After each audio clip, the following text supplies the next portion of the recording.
الحمد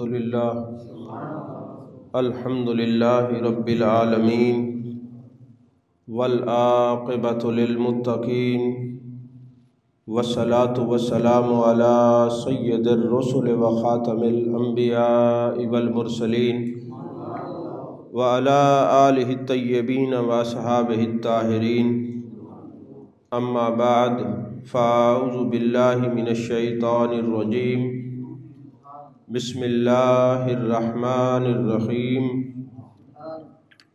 انا اکرمکم عند اللہ اتقاکم صدق اللہ العظیم وصدق رسولہ النبی الکریم الامین قال اللہ تبارک و تعالی فی شان حبیبہ مخبرا وآمرا ان اللہ وملائکتہ یصلون علی النبی یا ایہا الذین آمنوا صلوا علیہ وسلموا تسلیما اللہم صلی علی سیدنا و مولانا محمد وعلی آل سیدنا و مولانا محمد وبارک وسلم وصلی علیہ الصلاة والسلام علیک یا رسول اللہ وعلی آلک وصحابک یا حبیب اللہ۔ تمام تعریفیں اللہ تبارک و تعالیٰ کے لیے ہیں جو خالق کائنات بھی ہے، مالک ششجہات بھی، جو احد بھی ہے، صمد بھی ہے، جس کی شان لم یلد بھی ہے ولم یولد بھی۔ لا تعداد دیا درود و سلام بارگاہ سید الانام، شفیع رحمت، والی امت، شاہ خوباں، جان جانا، شہنشاہ حسینہ، سید سروراں، سیاہ لا مکاں، تتیمہ دوراں، سرخیل زہرہ جمالا، رازدان ماؤہا، شاہد ماتغا، صاحب علم نشرہ، معصوم آمنہ، احمد مجتبہ حضرت محمد مصطفیٰ صلی اللہ علیہ وآلہ وصحبہ وسلم کی بارگاہ ناز میں اپنی عقیدتوں، ارادتوں، محبتوں کا خراج پیش کرنے کے بعد آپ حضرات جانتے ہیں کہ ہمارا یہ ایک سلسلہ وار پروگرام شان سیدنا صدیق اکبر رضی اللہ تعالیٰ عنہ کے حوالے سے یہ چل رہا ہے۔ عزیزان محترم، ایک ہے افضل البشر بعد الانبیاء، یعنی کائنات میں انبیاء کے بعد افضل کون سی ذات ہے، وہ ہے سیدنا صدیق اکبر رضی اللہ تعالیٰ عنہ۔ اور ایک یہ ہے کہ خلافت میں سب سے افضل کون ہے، وہ بھی سیدنا صدیق اکبر رضی اللہ تعالیٰ عنہ۔ بعض لوگ ان دونوں مسائلوں کو، دونوں معاملات کو ملا کر بیان کرتے ہیں اور اکثر لوگ اس کو سمجھ نہیں پاتے۔ کائنات میں انبیاء کے بعد سب سے افضل بھی صدیق اکبر ہیں اور خلافت میں بھی سب سے افضل سیدنا صدیق اکبر رضی اللہ تعالیٰ عنہ۔ اور پچھلی دفعہ ہم نے ہجرت کے موضوع تک پہنچے تھے کہ جب جان جانا، جان عالم، جان کائنات صلی اللہ علیہ وآلہ وسلم حضرت سیدنا صدیق اکبر رضی اللہ تعالیٰ عنہ کے آگے جا رہے تھے تو کسی نے پوچھا یہ کون ہے، تو فرمایا میرے راستہ دکھانے والے ہیں۔ اور ابھی آپ مکے میں رہتے تھے، میرے آقا علیہ الصلوۃ والسلام نے فرمایا کہ صدیق میری امت کے خطیب ہے، یعنی آپ نے گفتگو فرمائی۔ اور پھر حضرت سیدنا صدیق اکبر رضی اللہ تعالیٰ عنہ نے اپنے گھر میں مسجد بنائی جس میں بچے دیوانہ وار آتے اور آ کے تعلیمات اسلامیہ سے فیض یاب ہوتے۔ اب چونکہ یہ مشہور ہے کہ دنیا اسلام کی پہلی مسجد قباء ہے، میں یہ کہتا ہوں کہ یہ حدیث بخاری شریف کے اندر موجود ہے کہ پہلی مسجد وہ ہے جو سیدنا صدیق اکبر رضی اللہ تعالیٰ عنہ نے اپنے گھر میں بنائی تھی، یہ حدیث بخاری میں ہے۔ اچھا، لوگ ابن دغنہ کے پاس گئے اور جا کے کہا کہ حضرت صدیق اکبر رضی اللہ تعالیٰ عنہ ہمارے بچوں اور عورتوں کو گمراہ کر رہے ہیں۔ تو ابن دغنہ نے کہا کہ بھئی میں حضرت سیدنا صدیق اکبر رضی اللہ تعالیٰ عنہ کی ذمہ داری اٹھاتا ہوں، یہ کسی سے کوئی بات نہیں کریں گے۔ اور پھر ابن دغنہ آیا اور یار غار و یار مزار سیدنا صدیق اکبر رضی اللہ تعالیٰ عنہ کی خدمت اقدس میں اور کہنے لگا کہ میں نے لوگوں سے آپ کی ذمہ داری قبول کی ہے اور میری ذمہ داری پر انہوں نے تمہیں کچھ نہیں کہا۔ حضرت سیدنا صدیق اکبر رضی اللہ تعالیٰ عنہ نے جواب دیا، فرمایا یکفینی ذمۃ اللہ، مجھے کسی کی ذمہ داری کی ضرورت نہیں، میرے لیے اللہ کا ذمہ کافی ہے۔ یہ یاد رکھیں کہ جب بھی حضرت سیدنا صدیق اکبر رضی اللہ تعالیٰ عنہ نے یہ پیغام دیا ہے، آپ دین اسلام پر ہوں، سچے راستے پر ہوں، آپ کے عقائد مضبوط ہوں، آپ کے نظریات مضبوط ہوں، اور محبت رسول صلی اللہ علیہ وسلم کی وجہ سے آپ پر کوئی آزمائش آئے تو دنیا دار کوئی آ کے یہ کہے کہ نہیں نہیں آپ دین کا کام کریں، ہم ذمہ دار ہیں، تو صدیق اکبر نے فرمایا ان کو یہ پیغام دو، کوئی ذمہ دار نہیں، ہمارے لیے اللہ خود کافی ہے، اللہ اور اس کا رسول کافی ہے۔ عزیزان محترم، حضرت سیدنا صدیق اکبر رضی اللہ تعالیٰ عنہ جب جان عالم، جان کائنات، مصطفیٰ جان رحمت صلی اللہ علیہ وسلم بیمار ہوئے ظاہری طور پر، تو میرے آقا نے فرمایا کہ ابو بکر صدیق کو کہو کہ مصلی پہ کھڑے ہو کر نماز پڑھائیں۔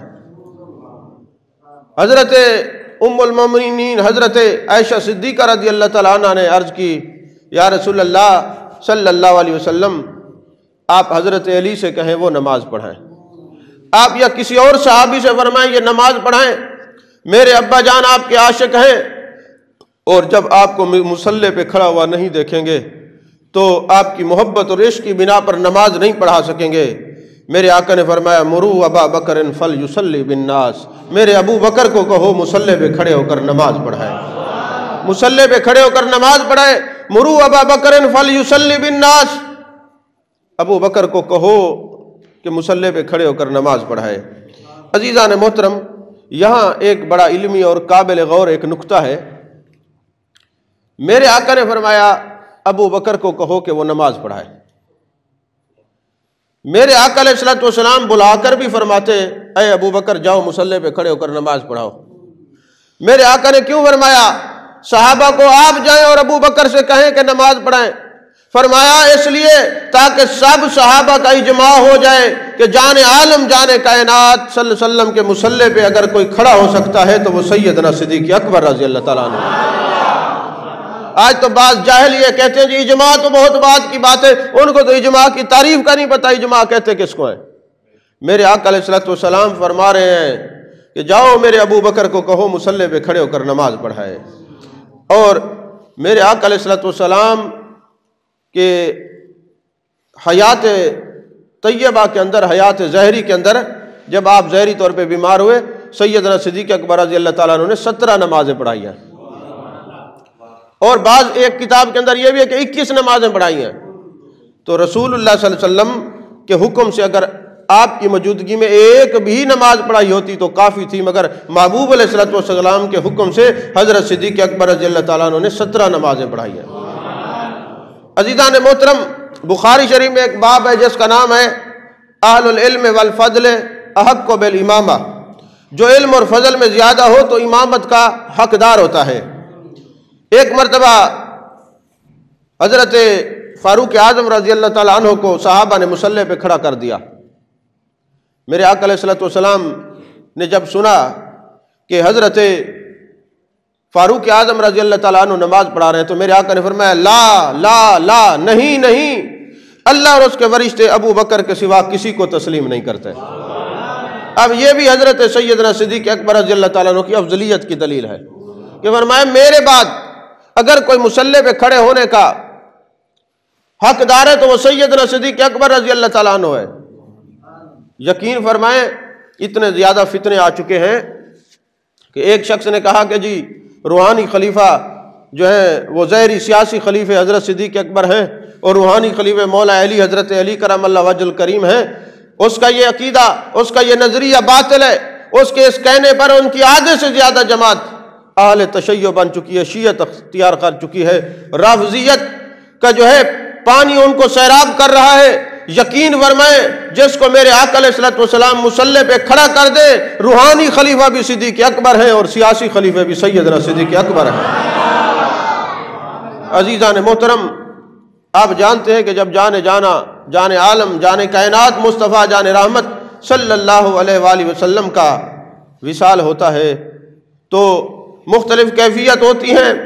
حضرت فاروق اعظم رضی اللہ تعالیٰ عنہ تلوار نکال لیتے ہیں اور فرماتے خبردار، اگر کسی نے کہا جان کائنات صلی اللہ علیہ وسلم دنیا سے چلے گئے، اس کا سر قلم کر دوں گا۔ ایک غم کی کیفیت تھی اس وقت۔ اگر باہوش و حواس شخصیت تھی تو وہ سیدنا صدیق اکبر رضی اللہ تعالیٰ عنہ ہیں۔ تو امامت کی پہلی شرط امام کا باہوش و حواس ہونا ہے۔ عزیزان محترم، اگر یہ دیکھا جائے کہ میرے آقا علیہ الصلوۃ والسلام نے صدیق اکبر رضی اللہ تعالیٰ عنہ کو مصلی پہ کھڑا کیا، اور یہ دیکھا جائے کہ اس وقت آپ لوگوں کو تسلی دے رہے ہیں اور باہوش و حواس ہیں، تو مجھے یہ کہنے میں کوئی تردد نہیں ہے کہ ان کو امام الامت بھی کہا جا سکتا ہے۔ یہ حضرت سیدنا صدیق اکبر رضی اللہ تعالیٰ عنہ پوری امت کے امام ہیں۔ اور عزیزان محترم، حضرت سیدنا صدیق اکبر رضی اللہ تعالیٰ عنہ جب ہجرت کر رہے ہیں تو راستے میں حضرت ام معبد کی جھونپڑی آتی ہے اور وہاں پر آپ قیام کرتے ہیں۔ میرے آقا علیہ الصلوۃ والسلام نے فرمایا ام معبد تمہارے گھر میں کوئی بکری ہو تو دو، ہم اس کا دودھ دونا چاہتے ہیں۔ انہیں کہا حضور بکریاں تو چرنے کے لیے گئی ہیں، میرے گھر والے میرے خاوند ابو معبد بکریاں چرانے کے لیے گئے ہوئے ہیں۔ میرے آقا علیہ الصلوۃ والسلام نے فرمایا کوئی اور بکری؟ انہوں نے کہا حضور ایک بکری ہے، ابھی وہ سوئی بھی نہیں ہے، اس نے بچے بھی نہیں دیے، بڑی کمزور ہے، اس کے جسم میں جان نہیں ہے، بس وہ ہڈیوں کا روغن اس کا ختم ہو چکا ہے، بالکل وہ مریل سی ہے۔ جان عالم جان کائنات مصطفیٰ جان رحمت صلی اللہ علیہ وسلم نے فرمایا وہی بکری لے کے آؤ۔ جب وہ بکری آئی، اب ید اللہ والے ہاتھ میرے آقا علیہ الصلوۃ والسلام نے اس کی پشت پر پھیرے، اور ابھی وہ سوئی نہیں ہے، بچے اس کے پیدا نہیں ہوئے، لیکن جب ید اللہ والا ہاتھ لگا، یہ میرے آقا علیہ الصلوۃ والسلام کا معجزہ ہے، وہ بکری تر و تازہ ہو گئی اور دودھ دینے کے قابل ہو گئی۔ اور جب اس بکری کا دودھ دویا گیا تو سارے برتن بھر گئے، اور میرے آقا علیہ الصلوۃ والسلام نے دودھ دھویا، اور حضرت سیدنا صدیق اکبر رضی اللہ تعالیٰ عنہ بھی ساتھ ہیں، اور ام معبد کی جھونپڑی میں آپ تشریف فرما ہیں۔ ام معبد کی کٹیا کو نور علی نور بنانے کے لیے میرے آقا جانے جانا وہاں تشریف فرما ہیں۔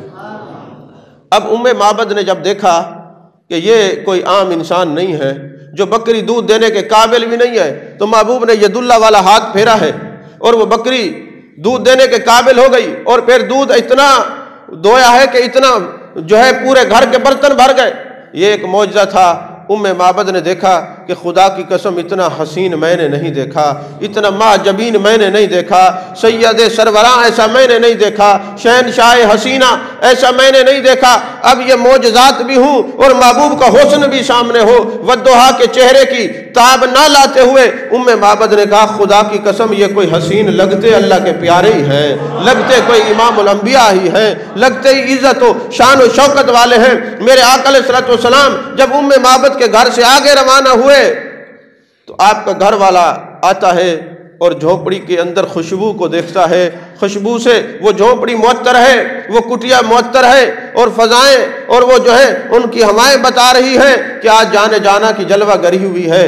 تو ابو معبد نے سوال کیا اپنی گھر والی سے، بتاؤ آج اس جھونپڑی میں کون آیا تھا؟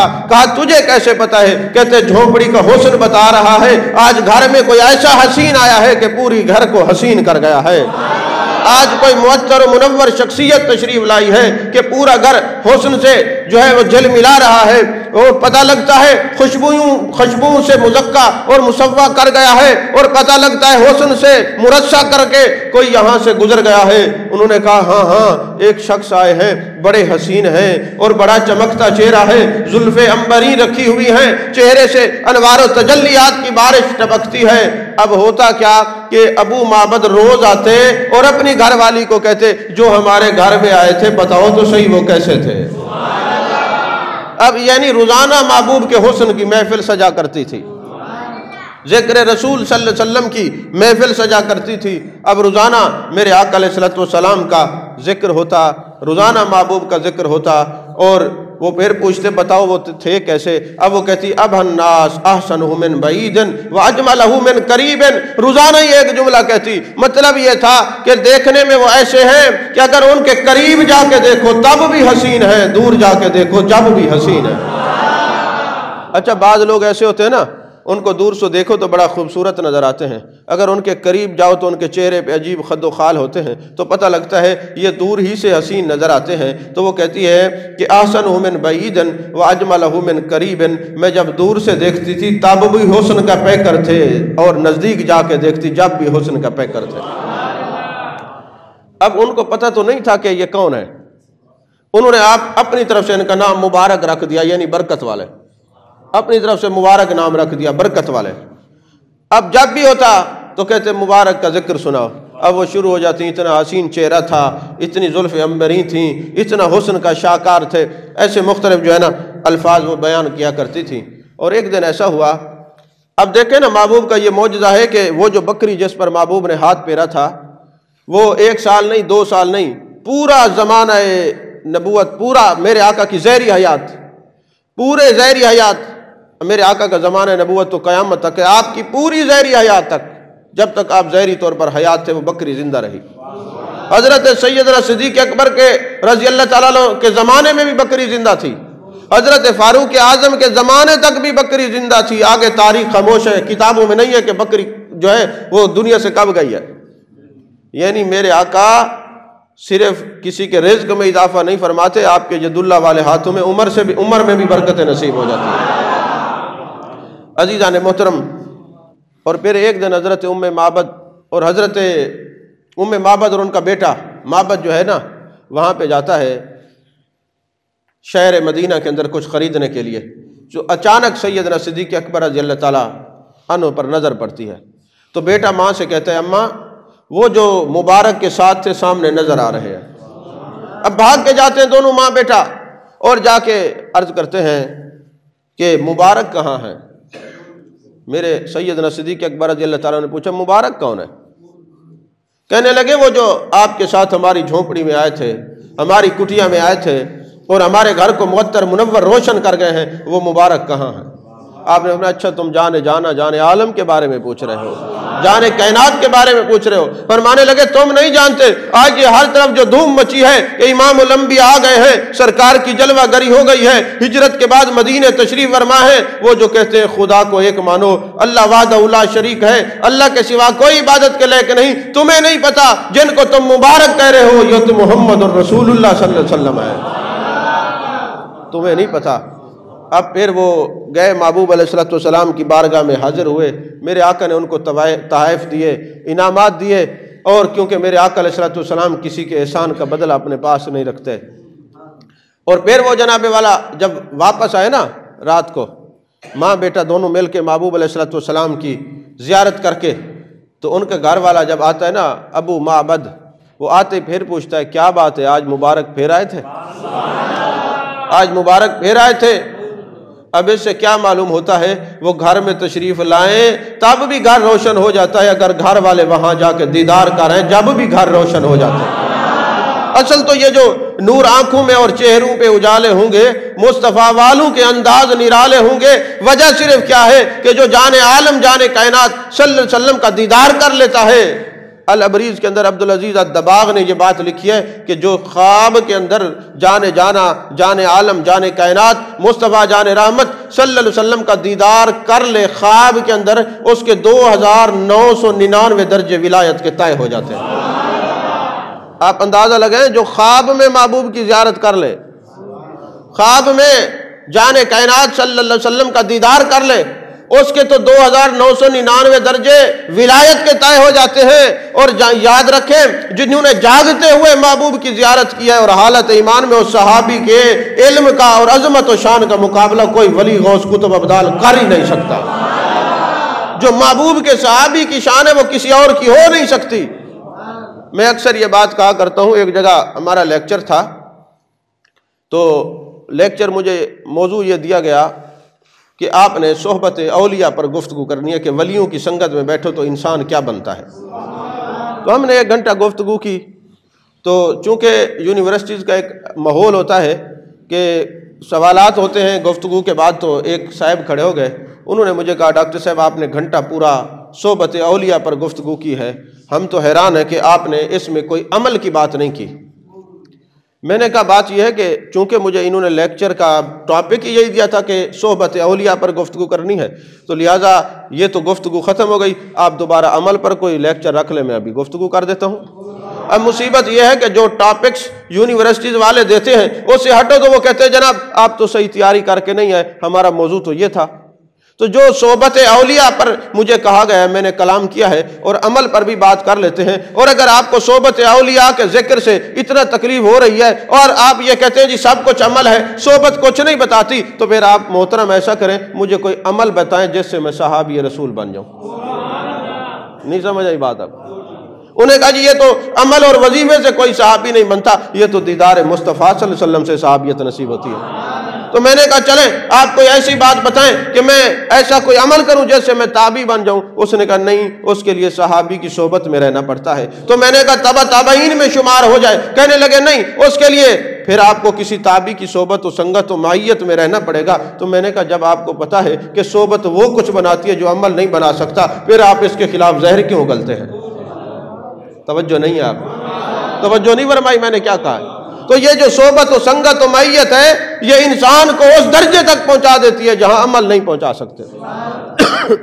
یہی وجہ ہے کہ ایک حبشی آتا ہے، محبوب علیہ السلام میدان جنگ میں کھڑے ہیں، اور وہ آتا ہے اور آ کے عرض کرتا ہے یا رسول اللہ صلی اللہ علیہ وسلم میں کسی کی بکریاں چراتا ہوں اور میرا جو مالک ہے وہ مسلمان نہیں ہے۔ آقا میں نے آپ کا چہرہ دیکھا اتنا حسین ہے، میں نے آپ کے حسن کو دیکھا ہے تو آپ کے حسن کا متوالا ہو گیا ہوں اور دل کرتا ہے آپ کے حسن پہ جان دے دوں۔ اور دیکھیں میرے محبوب تو اتنے حسین ہیں، یوسف علیہ السلام کا حسن دیکھ کے اور تو نے انگلیاں کاٹی ہیں اور پتہ نہیں وہ مسلمان ہوئی کہ نہیں ہوئی، میرے محبوب تو ایسے حسین ہیں آج 1450 صدیاں بیت گئیں، دیکھا نہیں ہے بلکہ نام مصطفیٰ پہ لوگ گردنیں کٹوا رہے ہیں۔ یعنی نام میں اتنا حسن ہے، اگر میرے آقا علیہ السلام کا نام نامی اسم گرامی جناب محمد الرسول اللہ صلی اللہ علیہ وسلم نام لیا جائے تو کتنا وفا کا عنصر ٹپکتا ہوا نظر آتا ہے۔ تو صحابی آتے آقا میں مسلمان ہونا چاہتا ہوں اور آپ پر اپنی جان کو قربان کرنا چاہتا ہوں۔ آقا ایک مسئلہ یہ ہے، یہ جو اتنی ساری میں بکریاں لے کے آیا ہوں یہ بکریاں مالک کے پاس کیسے جائیں گی؟ سوال تو بنتا ہے نا جی، یہ مالک کے پاس یہ بکریاں کیسے جائیں گی؟ میرے آقا علیہ السلام نے فرمایا تمہیں پریشان ہونے کی ضرورت نہیں ہے، تو نہیں جانتا اللہ نے تیرے محبوب کو تیرے نبی کو مختار بنا کے بھیجا ہے۔ ارے کائنات کی ہر چیز جانتی ہے میں اللہ کا رسول ہوں، ہر چیز جانتی ہے، تمہیں پریشان ہونے کی ضرورت نہیں، تم نے کلمہ پڑھنا ہے پڑھو، یہ بکریاں تیرا نبی خود ہی پہنچا دے گا۔ میرے آقا علیہ السلام نے ایک مٹی کی جو ہے نا مٹھی مبارک میں مٹی لی اور بکریوں پہ پھینکی اور فرمایا سیدھی لائن بنا کے اپنے مالک کے پاس چلے جاؤ۔ پھر چشم فلک نے دیکھا کہ یہ انسان تو انسان، کائنات کی ہر شے اپنے نبی کا کیسے حکم مانتی ہے، جو جانتا ہے میرا نبی ہے مانتا تو وہی ہے نا جو جان جائے، جو نہ جانے اس کو کیسے خبر ہو۔ اب وہ لائن بنا کر سیدھی جناب جا رہی ہے۔ یہاں میں ایک بات کہوں گا کہ بکریوں کو محبوب نے فرمایا فلاں جگہ چلی جاؤ، بکریوں کو فرمایا، بکریاں چلی گئیں، اپنے اس مجازی مالک، حقیقی مالک تو اللہ ہے نا جس کی وہ ملکیت تھی اس کے پاس چلی گئیں، نبی کے کہنے پر چلی گئیں۔ کبھی ہم نے سوچا ہے نبی کے کہنے پہ جانور چلے جاتے ہیں اور ہم نبی کے کہنے پہ مسجد میں چلے آتے ہیں؟ ذرا سوچیں تو صحیح، ہم نبی کے کہنے پہ جمعہ نماز کے لیے جاتے ہیں، ہم نبی کے کہنے پر مسجد میں جاتے ہیں، تو پھر ذرا اپنے ایمان کو جانچنے کی ضرورت ہے۔ ایک جانور ہوں وہ نبی کی بات مان کے مجازی مالک پہ چلے جائیں اور ہم اپنے نبی کی بات کو مان کے حقیقی مالک کے گھر میں آ کے سجدہ ریز نہیں ہوتے۔ کہنے کو تو بہت کچھ ہے۔ تو عزیزان محترم بکریاں سیدھی لائن بنا کے جا رہی ہیں اور اس کے عشق میں اور اضافہ ہو گیا، اس کی محبت میں اور اضافہ ہو گیا۔ عرض کرنے لگا آقا مجھے کلمہ پڑھا دے، مگر ایک سوال ہے میرا، سوال میرا یہ ہے محبت پر ہے، یہ نہیں کہ میں کوئی تنقید کے لیے سوال کر رہا ہوں۔ آقا سوال میرا یہ ہے، میں نے نماز نہیں پڑھی، روزہ نہیں رکھا، زکوٰۃ نہیں دی، حج ادا نہیں کیا، ابھی آپ کے ہاتھ پہ کلمہ پڑھوں گا اور میدان جنگ میں چلا جاؤں گا اور اگر شہید ہو گیا تو کیا مجھے جنت ملے گی؟ اگر شہید ہو گیا تو کیا مجھے جنت ملے گی؟ جانے جانا جانے کائنات مصطفیٰ جانے رحمت صلی اللہ علیہ وآلہ وسلم نے ارشاد فرمایا جنت اعمال سے نہیں ملتی، جنت نسبت حضرت آمنہ کے لال سے ملتی ہے۔ جس کو بھی جنت ملتی ہے اللہ کے فضل سے ملتی ہے، اللہ کی رحمت سے ملتی ہے۔ ایک دن نا مجھے ایک صاحب کا فون آیا، کہنے لگا جی میں ابھی بخاری شریف پڑھ رہا تھا تو ایک حدیث پاک میری نظر سے گزری ہے، ذرا اس کی آپ تشریح تو فرما دیں۔ میں نے کہا جی فرمائیں۔ کہ جی اس میں لکھا ہوا ہے کہ جنت میں کوئی اعمال کے سبب سے نہیں جائے گا، اللہ کی رحمت سے جائے گا۔ تو میں نے کہا آپ کیا سمجھے کہ رحمت کون ہے؟ وَمَا أَرْسَلْنَاكَ إِلَّا رَحْمَةً لِّلْعَالَمِينَ۔ ارے رحمت کا جب ذکر آئے تو پوری کائنات کے لیے، سارے جہانوں کے لیے رحمت تو جانے جانا ہے۔ اب دیکھیں نا ایک نقطہ ہے کہ سارے جہانوں کے لیے محبوب رحمت ہے، سارے جہانوں کے لیے رحمت ہے۔ اس جہان کے لیے رحمت بولتے جائیں، اس جہان کے لیے، قبر کے جہان کے لیے، حشر کے، میزان کے، تو ہر جگہ تو آپ ہی رحمت ہیں۔ جس کا تعلق اس رحمت للعالمین سے مضبوط ہوگا وہی جنت میں جائے گا۔ جنت کے لیے تعلق مصطفیٰ صلی اللہ علیہ وسلم کا مضبوط ہونا کافی ہے۔ لیکن اس کا معنی یہ بھی نہیں ہے کہ نماز روزہ چھوڑ دو، نہیں، اس کو تو وقت ہی نہیں ملا۔ جن کو وقت ملا ہے تو پھر وہ وقت کی قدر بھی کرے، نماز بھی پڑھے، روزہ بھی رکھے، زکوٰۃ بھی دے، حج بھی ادا کرے۔ اب وہ جناب والا کلمہ پڑھ لیا اور میدان جنگ میں گیا، جاتے ہی شہید ہو گیا۔ جب شہید ہو گیا، اب دیکھیں نسبت مصطفیٰ صلی اللہ علیہ وسلم انسان کو ایک پل میں کیا سے کیا بنا دیتی ہے، کہاں پہنچا دیتی ہے۔ میرے آقا علیہ السلام ملاحظہ کرتے ہوئے تشریف لائے، جب اس صحابی کو دیکھا جہاں اس کا جسم مبارک رکھا ہوا تھا، میرے آقا نے چہرے پہ کپڑا رکھ لیا، چہرے پہ کپڑا رکھ لیا۔ جانے کائنات، جانے عالم صلی اللہ علیہ وسلم حیا کا پیکر ہیں، کپڑا رکھ لیا۔ صحابہ نے پوچھا آقا ہر صحابی کے جنازے کو آپ نے دیکھا ہے، چہرے پہ کپڑا نہیں رکھا، اس صحابی کے چہرے پہ کپڑا رکھا ہے، کس لیے؟ میرے آقا نے فرمایا جنت میں جو حوریں اس کو ملنی تھی وہ اس کے سر سے مٹی بھی ہٹا رہی تھی اور کہہ رہی تھی برا ہو اس کا جس نے تجھے شہید کیا ہے۔ میں نے حوروں کو دیکھ کر اپنے چہرے پہ کپڑا رکھا ہے۔ زور سے کہنا سبحان اللہ۔ پتہ نہیں آپ نبی کا ذکر سن کے اتنے سست کیسے ہو جاتے ہیں۔ دنیا داروں کا ذکر ہو تو وہاں آپ نعرے لگاتے نہیں تھکتے، اور یہاں نبی کا ذکر ہو تو ایسے بیٹھے ہوتے ہیں، مجھے بھی لگتا ہے شاید میں قبرستان میں تقریر کر رہا ہوں۔ وہ بولتے رہا کریں، کوئی پتہ چلے آپ کو اپنے نبی سے محبت تو ہے، لیکن بعض اوقات بندہ سرور سے نہیں بولتا۔ آپ بولا کریں محبوب کا ذکر سن کر، اور یہ یقین کریں جب بھی محبوب کے والضحیٰ کے چہرے کا ذکر ہوتا ہے، واللیل کی زلفوں کا ذکر ہوتا ہے، ما زغ البصر وما طغیٰ کی کاجل والی آنکھوں کا ذکر ہوتا ہے، جب محبوب کے ذکر پر کوئی سبحان اللہ کہتا ہے تو کہنے والا بتانا یہ چاہتا ہے محبوب آپ اتنے ہنسی ہیں تو آپ کو بنانے والا خدا کتنا ہنسی ہوگا۔ تو یہ تو خدا کی تعریف ہوتی ہے۔ جب کوئی بنانے والے کی تعریف کرتا ہے، بننے والے کی تعریف کرتا ہے تو بنانے والے کی تعریف ہو جاتی ہے۔ یہ بھی درود ہے، یہ بھی شان مصطفیٰ ہے، یہ محبوب کی عظمت کی بات ہے کہ جب محبوب کا ذکر ہے تو جو سبحان اللہ کہے وہ محبوب کی شان بیان کر کے خدا کی شان بیان کر رہا ہوتا ہے۔ عزیزان محترم، میرے آقا علیہ السلام کی ایک نسبت تھی، ابھی آیا ہے، رنگت جو ہے حبشی ہے، رنگ بھی کالا ہے، لیکن چہرہ نور علی نور ہے۔ اور ایک کتاب میں پڑھ رہا تھا، جب اسی صحابی کے جنازے کو دیکھا گیا، صحابہ نے کہا آقا پہچانا نہیں جا رہا، جو ابھی نئے مسلمان ہوئے تھے وہ تو کالے تھے، یہ تو چمک رہا ہے۔ میرے آقا نے فرمایا یہ نور ایمان ہے، یہ نسبت مصطفیٰ کا نور ہے، یہ تعلق مصطفیٰ صلی اللہ علیہ وسلم کا نور ہے، کیونکہ جب کوئی بندہ محبت کے ساتھ اپنے محبوب کے دامن سے وابستہ ہوتا ہے پھر اس کی رنگت کالی نہیں رہتی، پھر نور علی نور بنا دی جاتی ہے۔ عزیزان محترم، حضرت سیدنا صدیق اکبر رضی اللہ تعالیٰ عنہ کی عظمتوں اور شانوں کا کیا کہنا۔ حضرت سیدنا صدیق اکبر رضی اللہ تعالیٰ انہوں نے جو کافی سارے عقائد تھے مسلمانوں کو دیے ہیں، کافی سارے عقائد، کافی سارے نظریات۔ کائنات میں سیدنا صدیق اکبر رضی اللہ تعالیٰ عنہ وہ ہستی ہیں جو ہر جگہ محبوب کے ساتھ رہے، ہر جگہ محبوب کے ساتھ رہے ہیں۔ اور آپ یہ دیکھتے ہیں اگر آج بھی کسی کو کوئی عقل اور شرم و حیا نہ آئے نا تو وہ دیکھ لے کہ جیسے غار میں بھی ساتھ تھے، بازار میں بھی ساتھ تھے، آج مزار میں بھی ساتھ ہے۔ ٹائم چونکہ پورا ہو گیا، آخری بات کر کے گفتگو کو ختم کر رہا ہوں۔ یہ آپ کی گھڑیاں پیچھے ہیں، اگر گھڑیوں پہ رہے تو پھر 2 گھڑیاں اور بڑھ جائیں گی۔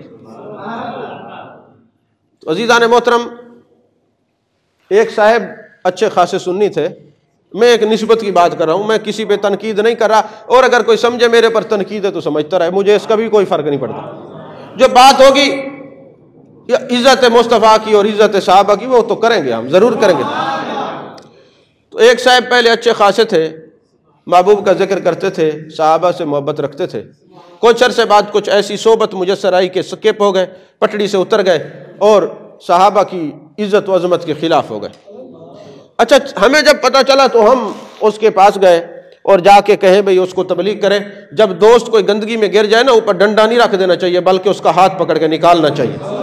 یہی تو تصوف ہے، یہی تصوف ہے کہ جو گر جائے نا گندگی میں اس کو نکالو۔